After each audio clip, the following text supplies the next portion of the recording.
ప్రభు నామానికే మహిమ కలుగును గాక. కూడి వచ్చిన మీ అందరికీ, కర్మల ఆత్మీయ సహవాస సంఘ విశ్వాసులందరికీ మన ప్రభువును ఆయన ప్రియ కుమారుడునైన యేసుక్రీస్తు వారి శ్రేష్టమైన నామంలో శుభములు మరియు అందరికీ వందనాలు. ఇర్మియా గ్రంథం 22వ అధ్యాయాన్ని మనం ధ్యానం చేసుకుంటున్నాం. ఇర్మియా గ్రంథం 22వ అధ్యాయం. ఈ అధ్యాయంలో ముఖ్యమైన అంశం ఏంటంటే, ముగ్గురు రాజులకు విరోధంగా పలికిన ప్రవచనం.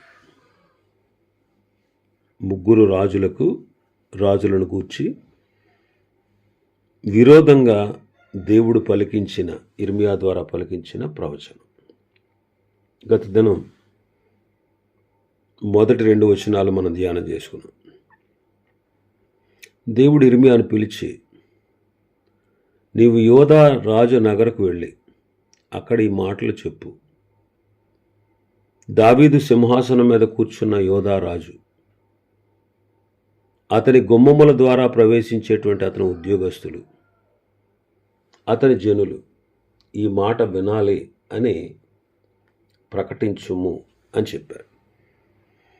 ఏమని ప్రకటించారు? 3వ వచనం నుంచి మనం చూడొచ్చు. యెహోవా ఎలాగో ఆజ్ఞ ఇచ్చుచున్నాడు, మీరు నీతి న్యాయములు అనుసరించి నడుచుకోండి. దోచుకొనబడిన వారిని బాధపెట్టి వారి చేతిలో నుంచి విడిపించండి. పరదేశులనైనను, తండ్రి లేని వారినైనను, విధవరాండ్రనైనను బాధింపకుడి. వారికి ఉపద్రవము కలగజేయకుడి. ఈ స్థలములో నిరపరాధుల రక్తము ఒలికింపకుడి, చిందించకుడి. మీరు నిశ్చయంగా ఇలాగే చేస్తే దావీదు సింహాసనం మీద కూర్చుండే రాజులు తమ రథాలు గుర్రాలు ఎక్కి తిరుగుచు వారి ఉద్యోగస్తులతో సహా వారి జనులతో సహా ఈ నగర ద్వారముల గుండా ప్రవేశిస్తారు, వెలుపలికి వస్తూ ఉంటారు. మీరు ఈ మాటలు వినని ఎడల మీ నగరం పాడైపోద్ది. ఇదే యెహోవా వాక్కు అని చెప్పారు. కాబట్టి వారు చేయాల్సింది ఏంటి చెప్పారు? నీతి న్యాయాలు అనుసరించి నడుచుకోండి.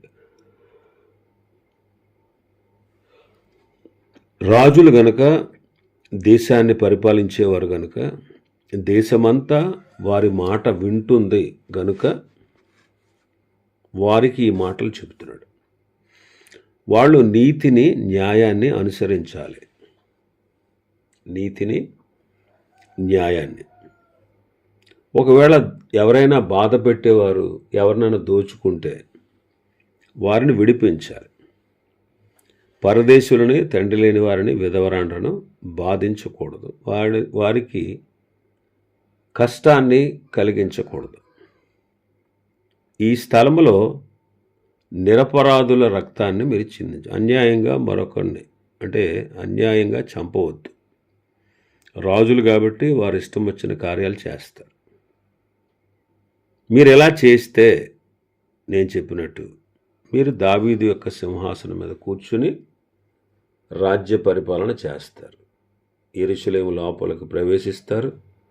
మీతో పాటు మీ ఉద్యోగస్తులు ప్రవేశిస్తారు. ఈ దేశస్తులు కూడా ప్రవేశిస్తారు. కానీ మీరు నా మాటలు వినకపోతే మీ నగరం పాడైపోద్ది. కాబట్టి ప్రభు మాట్లాడుతున్నాడు అని చెప్పమన్నారు. మరి ఇక్కడ మనం గమనించాల్సిన విషయం ఏంటంటే, రాజు అనేవాడు దేశానికి అధినేత, దేశాన్ని పరిపాలించేవాడు, దేశాన్ని కాపాడేవాడు, దేశ ప్రజల యొక్క క్షేమాన్ని కోరేవాడు. మరి అతడు ఎలా ఉండాలి?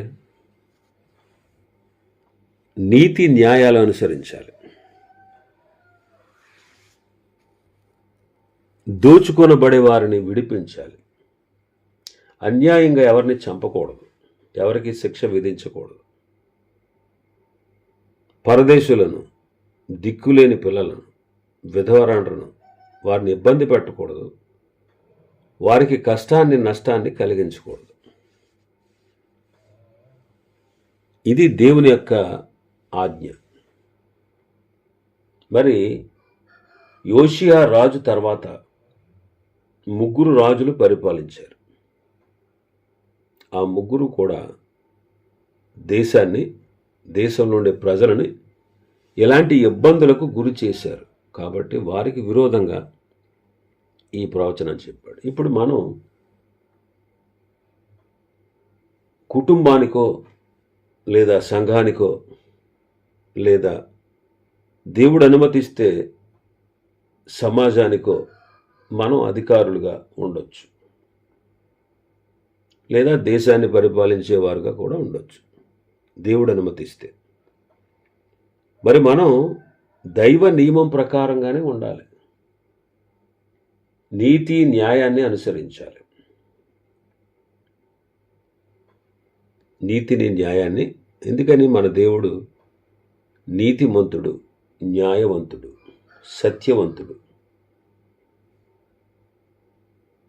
కాబట్టి ఆయన బిడ్డలుగా మనం ఎదుటివారికి మాదిరిగా ఉండాలి. అది ఎదుటివారికి మాదిరిగా ఉండాలి. మాదిరిగా నేర్పించాలి. అందుకే పౌలు గారు అంటాడు, పేతురు గారు అంటాడు, అపొస్తలుడైన పేతురు గారు తన పత్రికను రాస్తూ, మొదటి పత్రికలో రాస్తాడు 5వ అధ్యాయంలో, మీరు మందకు మాదిరిలుగా ఉండండి అని. బోధిస్తున్న సంఘాన్ని పరిపాలిస్తున్న నాయకులు కానీ, బోధిస్తున్నటువంటి బోధకులు కానీ, సువార్త ప్రకటించేవారు కానీ, పరిచర్య చేసేవారు కానీ, స్త్రీలైనా పురుషులైనా ఎవరైనా సరే మందకు మాదిరిగా ఉండాలి. పెత్తనం చేసేవారుగా ఉండకూడదు. పెత్తనం కాదు మనం చేయాల్సింది, మాదిరి. మనం సంఘాన్ని శాసించకూడదు. సంఘ బిడ్డలు కూడా ఒకరి ఎడల ఒకరు ప్రేమ కలిగి, అనురాగం కలిగి ఉండాలి తప్ప మనం ద్వేషించకూడదు ఎవరిని. సంఘ బిడ్డలుగా మనం ఒకరి ఎడల ఒకరు ప్రేమానురాగాలు కలిగి ఉండాలి. ఒకడికంటే మరొకడు యోగ్యుడని ఎంచుకోవాలి. మనం మాదిరిగా ఉండాలి. మనల్ని అనేక మంది చూస్తారు, గమనిస్తారు. నీ పిల్లలు తల్లిదండ్రులుగా నీవు ఇంట్లో అధికారాన్ని చలాయిస్తున్న నీతో నిన్ను చూస్తారు. నీ పిల్లలు నిన్ను చూస్తారు. నీ విధానం ఎలా ఉంది, నీ మాట ఎలా ఉంది, నీ ప్రవర్తన ఎలా ఉంది, నీవు ఎలాగ వాళ్ళని ట్రీట్ చేస్తున్నావు, వాళ్ళకి చెబుతున్న, బోధిస్తున్న నీవు చేస్తున్నావా లేదా అని నీ పిల్లలు, నీవు క్రీస్తును కలిగి ఉన్న బిడ్డవైతే, నీ ఒక్కతవే క్రీస్తును కలిగి ఉంటే, నిన్ను నీ భర్త లేదా నీ భార్య, నీ పిల్లలు, నీ తల్లిదండ్రులు, నీ అత్తమామలు, నీ ఇరుగు పొరుగు వారు అందరూ నిన్ను పరీక్షిస్తారు. మనం దేవుని బిడ్డలం. నీతిమంతుడు, న్యాయవంతుడు, సత్యవంతుడైనటువంటి వాని యొక్క పిల్లలం మనం. అలాంటి దేవుని కలిగి ఉన్న మనం మాదిరిగా ఉండాలంతే, మాదిరిగా ఉండాలి. కానీ వీళ్ళు ఇక్కడ మాదిరిగా లేరు. అందువల్ల దేవుడు వారిని శిక్షించాలని నిర్ణయిస్తున్నాడు. 6వ వచనం నుంచి మనం చూస్తే, యోధా రాజు వంశస్థులను గూర్చి యెహోవా ఇలాగ సెలవిస్తున్నాడు. యోధా రాజవంశస్థులను గూర్చి, యోధా రాజ నగరాన్ని గూర్చి, యోధా దేశాన్ని గూర్చి, నా ఎన్నికలో నీవు గిలాదు వలె ఉన్నావు, లెబానోను శిఖరం వలె ఉన్నావు. అయినను నిశ్చయముగా ఎడారిగాను, నివాసులు లేని పట్టణముగాను నేను నిన్ను చేయుదును. యోధారాజ వంశస్థులు, యోధారాజ నగరు దేవదారు బ్రానులతో కట్టబడింది. గిలాదు, లెబనోను దట్టమైన అడవులు కలిగినటువంటి అందమైనటువంటి పర్వతాలు అన్నమాట.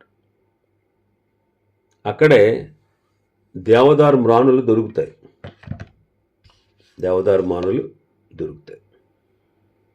ఎందుకవి? అవి రాజనగరకు నిర్మించడానికి ఉపయోగించి. నా ఎన్నికలో నీవు అలా ఉన్నావు. అయినా ఎడారిగా నివాసులు లేని పట్టణంగా నేను నిన్ను చేయబోతున్నాను. నీ మీదకి రావడానికి ఒక్కొక్కడు తన ఆయుధాలు పట్టుకుని సంహారకులను ప్రతిష్ఠిస్తున్నాను. వారు నీ శ్రేష్టమైన దేవదారు చెట్లన్నీ కూడా నరికి అగ్నిలో పడవేస్తారు. అలాగే ఈ పట్టణాన్ని నేను పాడు చేయబోతున్నాను అని ప్రవచించమన్నాడు. ఇంక 8వ వచనంలో చూస్తే, అనేక జనులు ఈ పట్టణ మార్గాన్ని పెడుతూ, ఎందు నిమిత్తం ఈ గొప్ప పట్టణాన్ని దేవుడు ఇలా చేశాడు అని ఒకళ్ళు మరొకళ్ళని అడిగినప్పుడు, అక్కడున్న వారు అంటారు, వీళ్ళు తమ దేవుడైన యెహోవా నిబంధనను నిరాకరించి అన్య దేవతలను పూజించి వాటికి నమస్కారం చేసినందున ఆయన ఎలాగూ చేసి ఉన్నాడని చెబుతారు. మనం ఎవరిని ప్రేమించాలి, ఎవరిని పూజించాలి, ఎవరిని ఆరాధించాలి, ఎవరిని గణపరచాలి, ఎవరిని హెచ్చించాలి, ఎవరికి ప్రథమ స్థానం ఇవ్వాలి? దేవునికే కదా. ఎందుకని? ఆయన మనల్ని పుట్టించాడు. పుట్టించడమేనా, సంరక్షిస్తున్నాడా? సంరక్షిస్తున్నాడు కూడా. పుట్టినది మొదలుకొని చనిపోయేంత వరకు కావలసిన వసతులన్నీ మానవుడికి దేవుడు కలగజేశాడు. అవన్నీ అనుభవిస్తున్నాం, ఉచితంగా అనుభవిస్తున్నాం. అవన్నీ కూడా వెలుగు, గాలి, నీరు, ఇవి లేకపోతే మనిషి మనుగడ లేదు భూమి మీద. ఈ భూమి లేకపోతే మనిషి ఎక్కడుంటాడు? కాబట్టి మానవుడికి ఆధారమైన అవసరమైన వాటన్నిటి సృష్టించిన వాడు ఆయనే, అన్నీ ఇచ్చినవాడు కూడా ఆయనే. మరి ఎందుకు ఆ పట్టణాన్ని దేవుడు పాడు చేశాడంటే, వారు దేవుని విసర్జించినందువల్ల, అన్య దేవతలను అనుసరించినందువల్ల ఆయన ఎలా చేశాడు అని అన్యజనులే చెప్పుకుంటారు. అన్యజనులు ఏం చెప్తున్నారు? వీళ్ళ దేవుని బిడ్డలు దేవుణ్ణే సేవించి పూజించి ఆరాధించాలి, కానీ వాళ్ళు తమ దేవుణ్ణి విడిచిపెట్టి అన్య సంబంధమైన దేవతల్ని పూజించి నమస్కారం చేసి వాటిని గొప్పగా ఎంచారు, ఆయన్ని ప్రక్కన పెట్టేశారు. మరి అన్నీ ఇచ్చిన వాడికి మండదా? మనం ప్రక్కన పెడితే ఖచ్చితంగా బాధ కలుగుద్ది. అందుకే వారిని శిక్షించి సరిచేయాలనే దేవుడు వారిని శిక్షలోనికి పంపిస్తున్నాడు. ఎందుకు శిక్ష పెడుతున్నాడంటే వారిని సరిచేయడానికే, వారిలో ఉన్న లోపాన్ని వారికి తెలియపరచడానికే. వారు దేవుని వైపు తిరుగుతారని అలా చేశాడు అని అన్ని జనులు చెప్పుకుంటారు. ఇక 10వ వచనంలో మనం చూస్తే, మనం కూడా చూడండి, మనం ఆయన మాట వింటే, విధేయులమైతే దేవుడు మనల్ని ఎంతగానో హెచ్చిస్తాడు. యోసేపు చూడండి, చిన్నతనం నుంచి చెడుతనాన్ని విడిచిపెట్టినవాడు, దేవుణ్ణి నమ్మినవాడు, దేవుణ్ణి దేవునిగా గుర్తించాడు. అతని అన్నదమ్ములు ఎవరో కూడా గుర్తించలేదు. కానీ యోసేపు మాత్రమే అబ్రహాములాగా, ఇస్సాకులాగా, యాకోబులాగా దేవుణ్ణి, అంటే పితరులైనటువంటి వారి ద్వారా తాను విన్న విషయాన్ని తెలుసుకుని అతడు ఆయన యందు భయభక్తులు కలిగి ఉన్నవాడు. ఆయన దేవుని మార్గాన్ని కోరుకున్నవాడు, విమోచకుడిని నమ్మినవాడు, పాపినని గుర్తించినవాడు. విమోచకుడిని నమ్మి ఆ విమోచకుడి ద్వారా నేను విడుదల పొందుతాను, నేను విడిపించబడతాను, నేను పాపం నుంచి విడుదల పొందుతానని నమ్మి దేవునికి బలిచ్చినవాడు. అందుకే చూడండి, తన అవసాన కాలం ముందు తన ఎముకల్ని అక్కడ పాతిపెట్టొద్దని, మీరు విడుదల పొందినప్పుడు, విమోచించబడినప్పుడు నా ఎముకలను తీసుకువెళ్ళాలి అని వారికి తెలియపరిచినవాడు. వాళ్ళ చేత ప్రమాణం చేయించుకున్నవాడు. అంటే దాని అర్థం ఏంటి? అతడు విమోచకుడిని నమ్మాడు, అందుకే విమోచకుడు నమ్మిన నాట నుండి ఎంతో భక్తిగా ఉన్నాడు. విశ్వాసం ద్వారా విధేయుడయ్యాడు. అందుకే ఎన్ని హింసలు, ఎన్ని బాధలు పడినా అన్నీ తట్టుకున్నాడు, అన్ని భరించాడు. అందుకే ఏ నేరము, ఏ తప్పు చేయకుండా యథార్థంగా జీవించాడు. రక్షణ పొంది విమోచకుడిని నమ్మి తన పాపస్థితి నుంచి విడిపించబడిన తర్వాత భక్తిగా ఉన్నాడు. అందుకే చిన్న వయసులోనే దేవుడు అతన్ని ప్రధానమంత్రిగా చేశాడు. చిన్న వయసులోనే. కానీ మనకు పళ్ళు ఊడిపోయినా కానీ మనం గొప్పవాళ్ళం కాలేం. ఎందుకని? ఆయన కోరినట్టుగా జీవించక. ఆయన కోరినట్టుగా మనం జీవిస్తే దేవుడు వారిని వృద్ధి చేస్తాడు, అభివృద్ధి చేస్తాడు. ఇటు ఆధ్యాత్మికంగాను భౌతికంగాను కూడా వర్ధల చేస్తాడు. ఇక 10వ వచనంలో చూస్తాం, చనిపోయిన వారిని గురించి ఏడవద్దు, వారిని గురించి అంగలార్చొద్దు, వెళ్ళిపోవచ్చున్న వారిని గురించి బహురోదనం చేయండి. వారు ఎక్కడో తిరిగి రాడు, తన జన్మభూమిని చూడడు. అప్పటికే యోషియా రాజు చనిపోయాడు. యోషియా రాజుని ప్రజలు ఎంతో ప్రేమించారు. యోషియా ఒక మంచి రాజు. అతని మరణాన్ని చాలామంది జీర్ణించుకోలేకపోయారు. అతన్ని గూర్చి అంగలారుస్తూనే ఉన్నారు. అతని తర్వాత అతని కుమారుడు పరిపాలించాడు. ఆ తర్వాత తన కుమారులు 3 పరిపాలించారు. అయినా సరే ప్రజలు యోషియాను మర్చిపోలేకపోయారు. అందుకే అంటాడు, వెళ్ళిపోయినవాడు, చనిపోయిన వాడి గురించి ఏడవద్దు. మరి ఇప్పుడు బ్రతికున్నారు కదా, గౌరవంగా బ్రతికి చనిపోయిన వారి గురించి ఏడవద్దు. బ్రతికి ఉండి పాపాలు చేసి శిక్షను అనుభవిస్తున్న వారిని గూర్చి ఏడవండి అన్నాడు.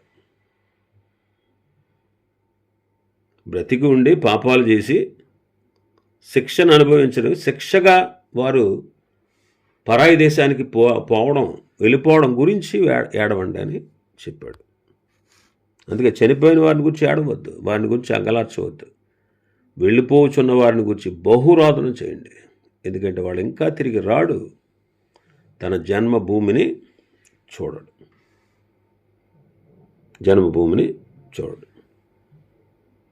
ఆ తర్వాత మనం చూస్తే 11వ వచనం నుంచి 11వ వచనం నుంచి 11-12 వచనాలు.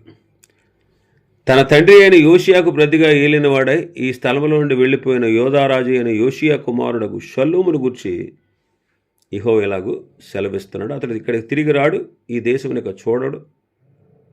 అతన్ని కొనిపోయినటువంటి స్థలమందే అతడు చచ్చును అంటాడు.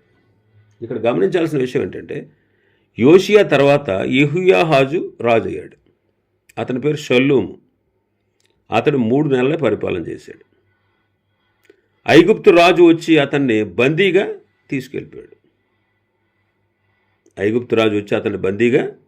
తీసుకెళ్ళిపోయాడు. అందుకే అతని గురించి చెబుతూ అతనికి తిరిగి రాడు.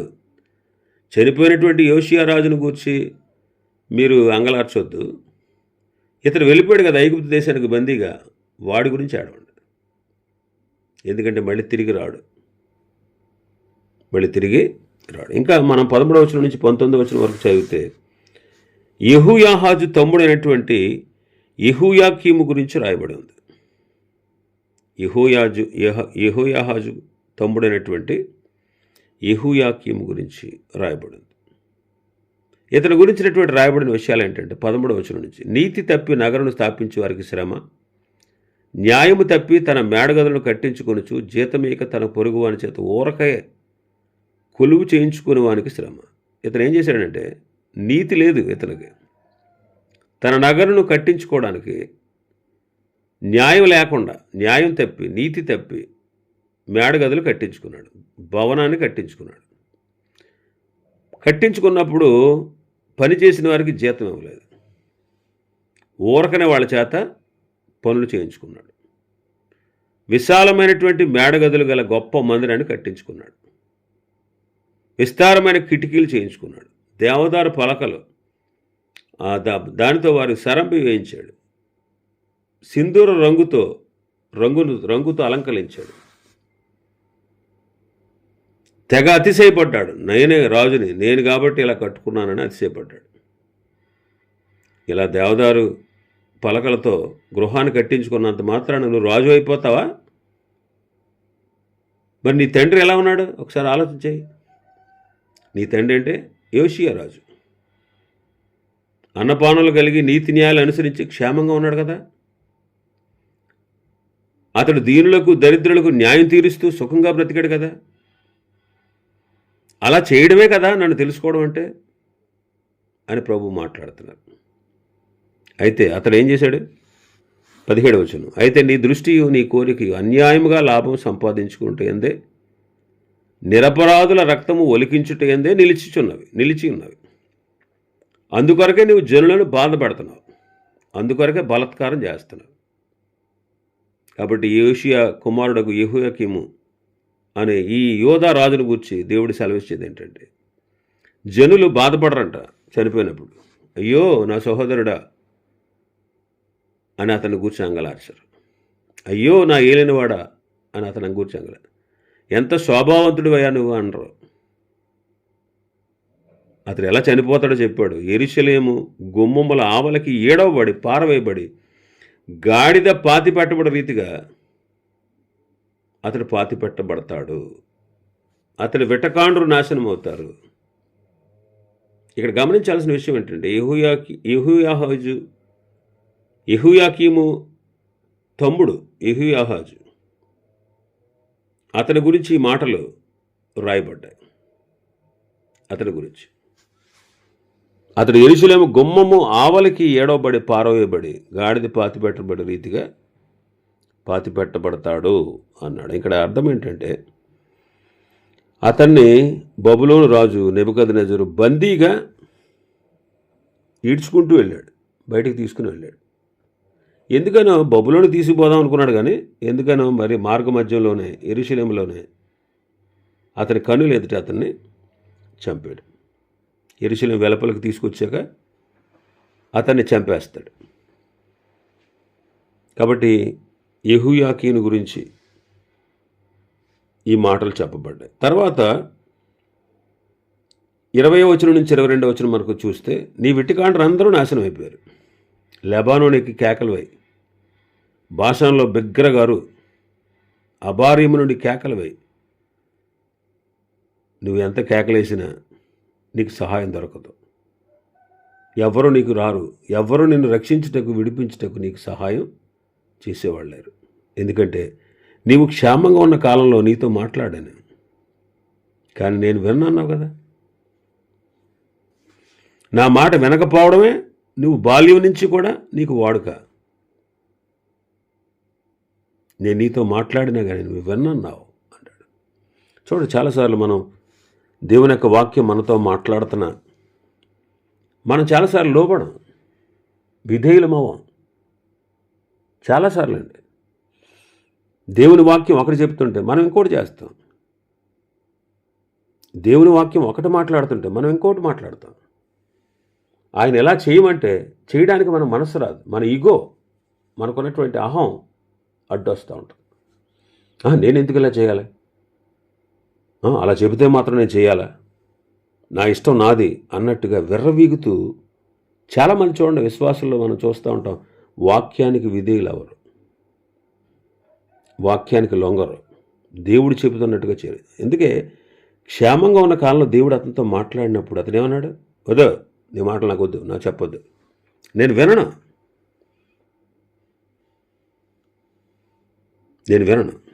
ప్రభు ఏమంటున్నాడు? నా మాట వినకపోవడం అనేది బాల్యం నుండి నీకున్న వాడుక అన్నాడు. మనం అందరం అంతేనండి. మనం యెహోయాకీను కంటే గొప్పవాళ్ళం ఏం కాదు, యెహోయాకీము కంటే గొప్పవాడు కాదు. మనం కూడా అలాగే చేసాం, అలాగే చేస్తున్నాం కూడా. మరి క్షేమకాలంలో ప్రభు మనతో మాట్లాడినప్పుడు లొంగకపోతే దేవుడు తప్పనిసరిగా మనకు శిక్ష విధిస్తాడు. అందుకే అంటున్నాడు, దేవదారు వృక్షంలో గూడు కట్టుకున్నదాన్న లెబానోను నివాసి 23వ వచనం 22-23 వచనం చూస్తే, నీ కాపురాలు అందరూ గాలి పీలుస్తారు, నీ వెట్టకాండ్రు అందరూ చీరలోకి పోతారు, నీ చెడుతనం అంతటిని బట్టి అవమానం పొంది సిగ్గుపడతావు. లెబానోనులో నివసిస్తున్నవాడా, దేవదారు వృక్షములతో మంచి మందిరాన్ని నగరును కట్టించుకున్నవాడు, ప్రసవించు స్త్రీకి కలిగిన వేదన వంటి కష్టం నీకు వస్తున్నప్పుడు నీవు బహుగా కేకలేస్తావు. కష్టం వచ్చినప్పుడు ఏడుస్తావు, కేకలేస్తావు, కానీ సహాయం చేసేవాళ్ళు ఎవరు ఉండరు. మనం కూడా అంతేనండి. దేవుని మాట వినకపోతే, దేవుని వాక్కు వినకపోతే, చూడండి ఆ నోవహు కాలంలో 120 సంవత్సరాలు నోవహు నీతిని ప్రకటించాడు, తీర్పుని ప్రకటించాడు. పరిశుద్ధాత్మ దేవుడు ఆత్మరూపంగా వెళ్ళి వారందరినీ ఒప్పిస్తూ వచ్చాడు. అయినా సరే వాళ్ళు ఒప్పుకోలే, వాళ్ళు నాశనం అయిపోయారు. వాళ్ళు జలప్రళయంలో కొట్టుకుపోతున్నప్పుడు కేకలేసి ఉంటారు నోవహుతో. వాడ దగ్గరికి వచ్చి గజేతగాళ్ళు కేకలేసి ఉంటారు. కానీ లాభం ఏంటి? దేవుడు శిక్షించినప్పుడు నిన్ను ఎవడు తప్పించలేడు. ఆయన మాట వింటే నిన్ను ఆశీర్వదిస్తాడు. ఆయన మాట వింటే నేను విధేయులైతే నిన్ను ఆశీర్వదిస్తాడు. మాటకు లొంగకపోతే శిక్ష కూడా పెడతాడు. ఎందుకంటే న్యాయవంతుడు ఆయన, నీతి గలవాడు, న్యాయవంతుడు, రెండూ ఉంటాయి ఆయన దగ్గర. ఇంకా మనం చూస్తే 24వ వచనం నుంచి 30వ వచనం వరకు మనం చూస్తే 3వ రాజు అయినటువంటి ఎకొన్యా గురించి, యెహోయాకీను గురించి రాయబడింది. యెహోయాకీను గురించి 24వ వచనం నుంచి 30వ వచనం. యూదా రాజు అయిన యెహోయాకీము కుమారుడు కొన్యా, అతను ఎలా ఉన్నాడంటే నా కుడి చేతికి శిఖా ఉంగరంగా ఉన్నాడు. అంటే అధికారం కలిగిన వాడుగా ఉన్నాడు. నేనే అతన్ని నా కుడి చేతికి ఉన్నటువంటి శిఖా ఉంగరంలాగా నేను అతన్ని గొప్ప ఉన్నత స్థానంలో పెట్టాను. అయినా సరే దాని నుంచి నేను ఓడదీసేస్తాను అని ప్రభు చెప్తున్నాడు. నీ ప్రాణమును ఎవరు తీయి చూస్తున్నారు, నీవెవరికి భయపడుతున్నావు? వారి చేతికి, అనగా బబులోను రాజులైన నెబుకద్నెజరు చేతికి, కల్దీయుల చేతికి నిన్ను అప్పగిస్తున్నాను. భయపడిపోతున్నాడు అంటే అతను. ఎందుకనంటే నెబుకద్నెజరు వస్తాడు, కల్దీయులు వస్తారు, దేశాన్ని పాడు చేస్తారు, ఇతని కుటుంబీకుల్ని చంపుతారు. అయ్యి బాబా వాళ్ళు వస్తే నేను చచ్చిపోవాలేమో అని భయపడుతున్నాడే. ఎవరికైతే భయపడుతున్నాడో వాళ్ళ చేతికి నిన్ను అప్పగిస్తాను. నిన్ను కన్నా నీ తల్లిని కూడా నీ జన్మభూమి కాని పరదేశంలోనికి విసిరేస్తాను. మీరు అక్కడే చచ్చిపోతారు, మళ్ళీ తిరిగి రారు. మీరు ఆశపడతారు కానీ నా దేశానికి తిరిగి వెళ్ళాలని, వాళ్ళు తిరిగి రారు. ఎందుకంటే అతని గురించి రాస్తున్నాడు కొన్యా 28వ వచనంలో. కొన్యా అని అతడు హేయమైన ఓటికొండ వంటివాడు, పనికి మాలిన ఘటం. అతడును అతని సంతానం విసిరివేయబడి తాము మెరుగని దేశంలోనికి త్రోయబడతారు. కొన్యాకి పిల్లలున్నారు.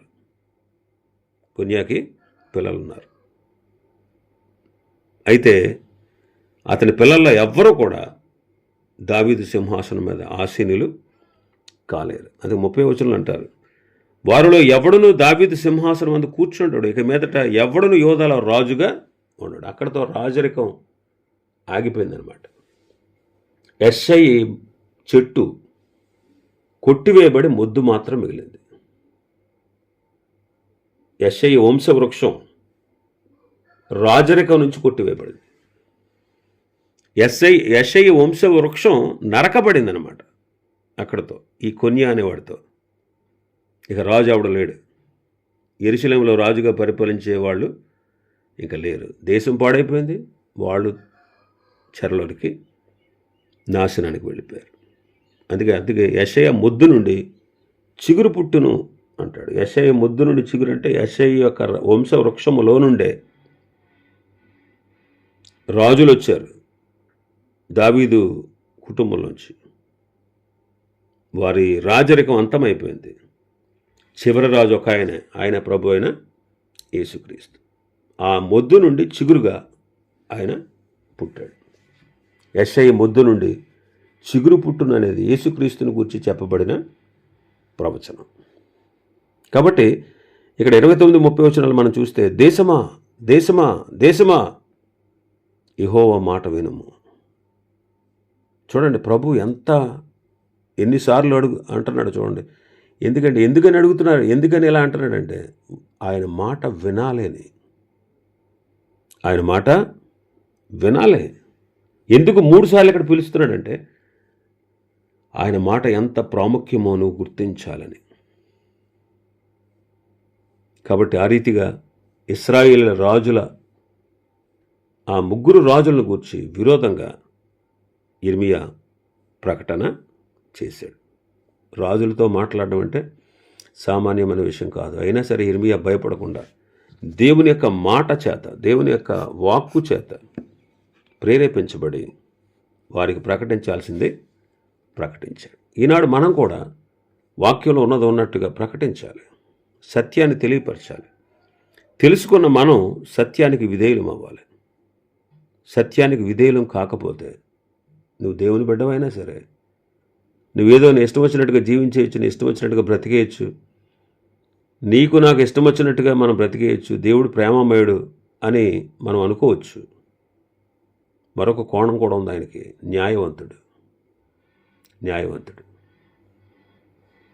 కాబట్టి ఖచ్చితంగా శిక్ష విధిస్తాడు. అయితే నువ్వు పశ్చాత్తాపడితే, నువ్వు ప్రభువును క్షమించమని అడిగితే కనికరించి కరుణించి నిన్ను మరలా వృద్ధిలోనికి తీసుకురాగల సమర్థుడు.